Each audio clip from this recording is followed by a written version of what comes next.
എപ്പോഴാണിത് അറുക്കേണ്ടത്? അത് വളരെ പ്രധാനപ്പെട്ടതാണ്.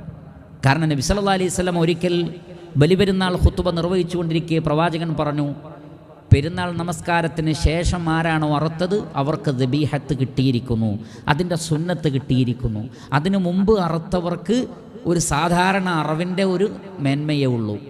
അപ്പോൾ അബൂ ബുർദ എന്ന് പറയുന്ന സ്വഹാബി റളിയല്ലാഹു അൻഹു അദ്ദേഹം എഴുന്നേറ്റ് പറഞ്ഞു, നബിയെ, ആത്മാർത്ഥത കൊണ്ട് ഞാൻ ഫജ്ർ നിസ്കാരം കഴിഞ്ഞ പാടൻ അറുത്തു.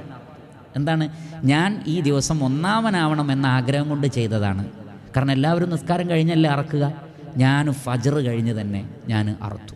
നബി സല്ലല്ലാഹു അലൈഹി വസല്ലം പറഞ്ഞത് ഷാത്തുക ഷാത്തു ലഹ്മിൻ എന്നാണ് പറഞ്ഞു.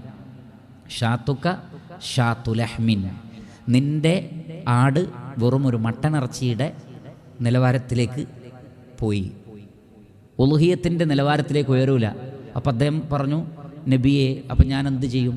വീട്ടിലെന്താണോ ഉള്ളത് അത് നിശ്ചയിച്ച പ്രായം എത്തിയിട്ടില്ലെങ്കിൽ പോലും താങ്കൾ കറുക്കാം, അത് താങ്കൾക്ക് മാത്രമുള്ള ഇളവാന്ന് പറഞ്ഞു. കാരണം നേരത്തെ ഇങ്ങനെ ചെയ്തു പോയതുകൊണ്ട്. ഏതാണ് ആ ഉദ്ദേശിച്ച പ്രായം? അതും ഉലമാക്കൾ പറഞ്ഞു, ചെമ്മരിയാടാണെങ്കിൽ 6 മാസം തികഞ്ഞാൽ മതി. രോമമുള്ള ആടുകൾ 6 മാസം തികഞ്ഞതാണെങ്കിൽ ഉളുഹിയത്തിനെടുക്കാം. രോമമില്ലാത്ത സാധാരണ കോലാടുകളാണെങ്കിൽ 1 വയസ്സ് തികഞ്ഞതിനെ എടുക്കാവൂ. അപ്പോൾ മാർക്കറ്റ് പോയി ഏറ്റവും വില കുറഞ്ഞത് നോക്കുന്നതിനേക്കാൾ ഇതിൻ്റെ പ്രായവും കാര്യങ്ങളൊക്കെ ശ്രദ്ധിക്കണം. ഇതിനൊക്കെ പ്രായമായിട്ടുണ്ടോ? കച്ചവടക്കാർ പലതും പറയും, എന്നാലും നമ്മുടെ ഒരു ശ്രദ്ധ കൂടി അതിൽ വേണം. പശുവാണെങ്കിൽ 2 വർഷം, ഒട്ടകമാണെങ്കിൽ 5 വർഷം. 5 വർഷം പ്രായമായ ഒട്ടകത്തിനെ അറക്കാൻ പാടുള്ളൂ, 2 വർഷം പ്രായമായ പശുവിനങ്ങളെ അറക്കാൻ പാടുള്ളൂ. മൂരിയും പോത്തും ഒക്കെ അതിൽ പെടും.